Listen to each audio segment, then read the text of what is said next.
And thank you very much for joining the Executive Cabinet member. I am Rabia Jiva for the Stronger Communities meeting today. We will do a round of introductions purely because this is an uploaded version, so then the members of the public are familiar to who's on this particular call. So I can't hear. Oh, Tracy can't hear anything. There's technical. Is there technical issues? Ian, will you just pick that up because I can't hear I had this at the start of the week. Yeah. Oops, I think a lot of people have had that.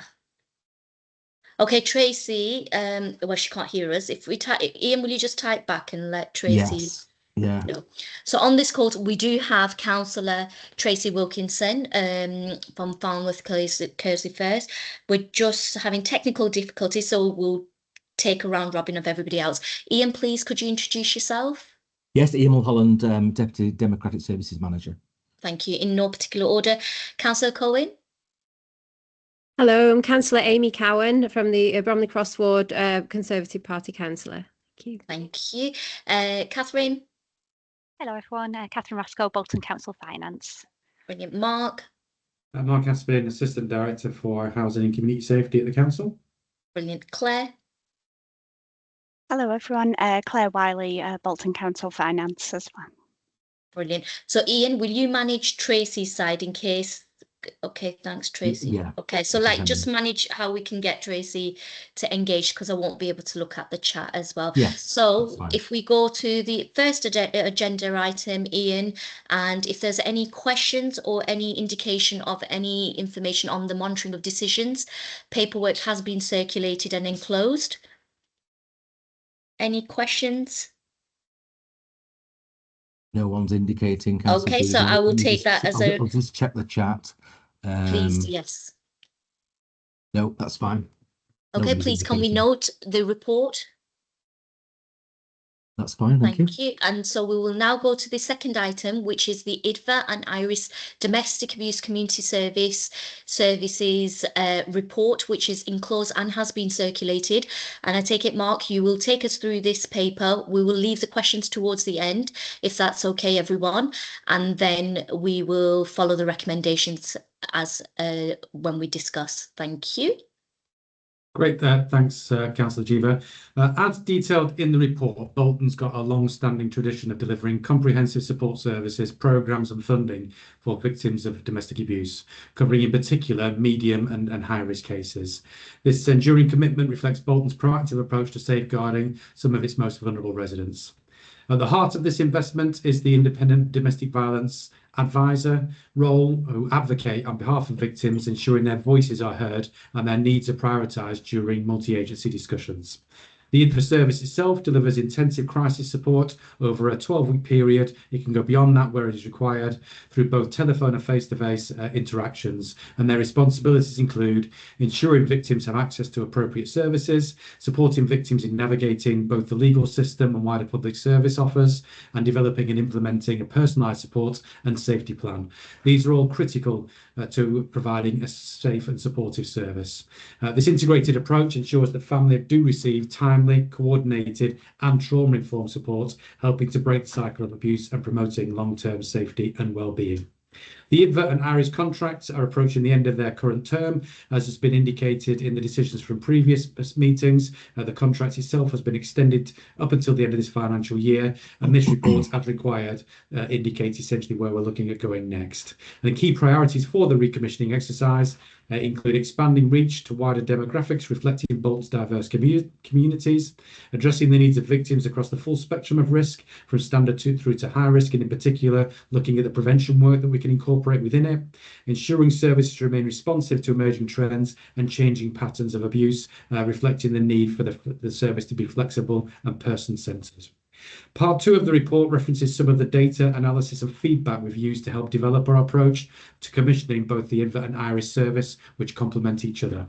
And this unified approach will retain and build upon the specialist knowledge, skills and experience of the services that are currently providing those services, embed a cohesive service structure that enhances accessibility, continuity and impact, and ensure a consistent and standardised delivery model is available to all those people that need it through the new contract.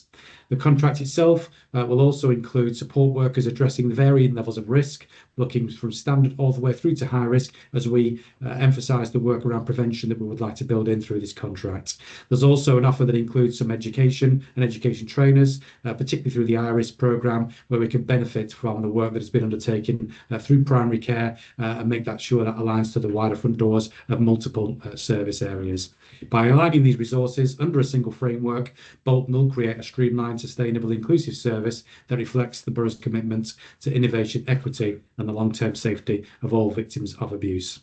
Detailed in section 3 of the options that we have considered, option 1 is the preferred option and is the only option that would allow Bolton to demonstrate achieving capacity that is in line with the Safe Lives recommended level of cases per IDVA.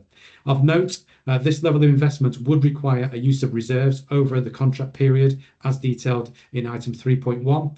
This is available from funding secured from grants issued to the authority over time, which has supported the building up of those reserves, which are ring-fenced for this purpose. So while spending more than the grant allocation that is available to Bolton, we are able to fund it through the reserves we do have available specifically for the work around domestic abuse. Importantly, section 6 notes the consultation and engagement we've undertaken, which includes with victims directly, with their families, with survivors of domestic abuse more broadly, and with the providers of those services, in order to indicate the level of investment required and it's the direction of travel in terms of its strategic intent. The recommendations, therefore, to the Executive Cabinet member are to approve the procurement of an independent domestic violence advisory service and IRIS service to start from the 1st of April 2026, to approve the budget envelope of £410,000 per annum for 3 years plus 1 year extension where required and where appropriate, with the recommended uplift of 2% per year to reflect inflation. The total contract value will be £1.23 million. Approve the commissioning of the contract through a mini competition under the Community Services Flexible Purchase System. Delegate authority to the Director of Adults and Communities and the Assistant Director of Adults, Children's and Communities Commissioning to award appropriate contract arrangements and authorise the Borough Solicitor to carry out any necessary legal formalities. Welcome any questions. Thank you, Mark, and thank you for the comprehensive update. And just to recognise today that we did have a domestic abuse local conference where we had multiple partner agencies come together and key partners in the community, and it was really effective to see the bespoke partnership work that goes on domestic abuse and the support that's really needed out there. And there is that commitment from all communities to come together to look at eradicating domestic abuse and give the right set of services out there. And this is just another enhancement that where we can make sure that we get it right for our Bolton people. So is there any particular questions or anybody indicating for any questions? I'm glad, Tracy, you're on. Can you hear us and everything? Brilliant. Yeah, thank you. Brilliant. Any questions? No? No one's indicating, no? That's fine. And Ian, I do apologise. I forgot to do the apologies at the start of the meeting. Can we just cover that?